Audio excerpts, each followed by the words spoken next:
நாங்கள் உயர்த்தி பிடிக்கிற அம்பேத்கரை உயர்த்தி பிடிக்கிறார் விஜய். நாங்கள் உயர்த்தி பிடிக்கிற பெரியாரை உயர்த்தி பிடிக்கிறார் விஜய். நாங்கள் பேசுகிற சமூக நீதி அரசியலை நாங்களும் பேசுகிறோம் என்று உரத்து சொல்லுகிறார். என்ன முரண்பாடு இருக்கிறது? இன்னும் நாங்கள் கூட்டணி பேச்சுவார்த்தை தொடங்கவில்லை. மீண்டும் சொல்லுகிறேன், இது குழப்பம் இல்லை, இதுதான் அரசியல் நுட்பம். இந்த அரசியல் நுட்பத்தை புரிந்து கொள்ளாதவன் தான் திருமாவளவன் குழம்புகிறான் என்கிறான். அவன் குழம்பி போய், நான் குழம்பவில்லை. ஒரு நெருக்கடியில் இருந்தது, ஆட்சி அமைக்க முடியாத ஒரு இக்கட்டு இருந்தது. 2 இடம் தேவைப்பட்டது.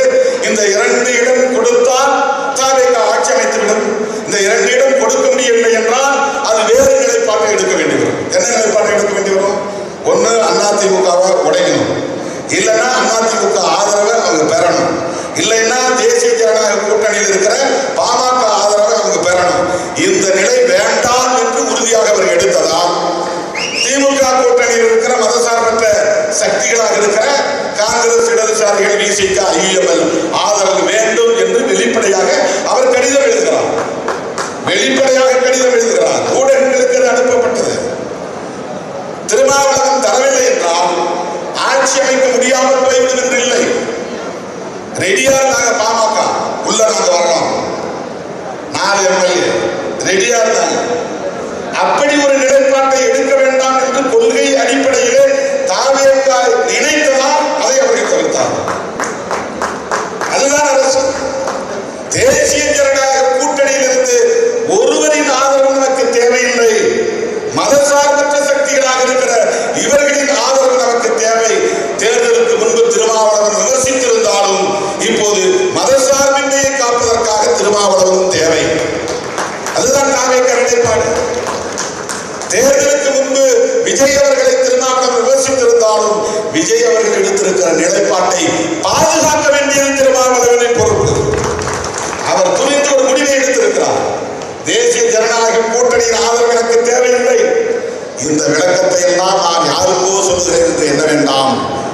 என் உயிரின் உயிரான விடுதலை சிறுத்தைகளை நீங்கள் தெளிவு பெற வேண்டும். ஏன்னா அந்த சோசியல் மீடியாவில் எழுதுற நீங்களும் படிச்சுட்டு உங்களுக்கு ஒரு குழப்பம் வந்துடக்கூடாது. ஏன்னா அவங்க குழப்பம் தான் நீங்க முயற்சிக்கிறாங்க. அதாவது திமுக எவ்வளவு இடங்களை இழந்திருக்கிறது, அதிமுக எவ்வளவு வாக்கு சதவீதத்தை பறிகொடுத்திருக்கிறது, பாஜக எவ்வளவு 9% வாக்குகளை பறிகொடுத்திருக்கிறது, நாம் தமிழர் 4% வாக்குகளை 50% 50% அவங்க வாங்கின வாக்குல இருந்து அவங்க பறிகொடுத்திருக்கிறாங்க. இதையெல்லாம் பேசாமல் விடுதலை சிறுத்தைகள் ஒண்ணுமில்லை.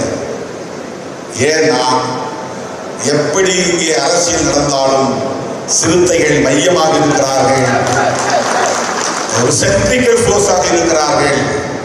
சென்ட்ரிக் போர்ஸ், ஒரு மைய சக்தியாக இருக்கிறார்கள். எனவே சிறுத்தைகளை பலவீனப்படுத்த வேண்டும் என்று கங்கணம் கட்டிக்கொண்டு செயல்படுகிறார்கள். அதற்கு சிறுத்தைகள் இடம் கொடுப்போமா?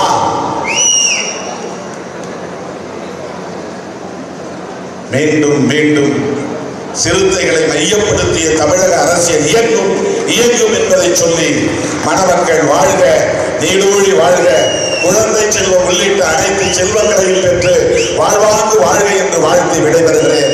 நன்றி, வணக்கம்.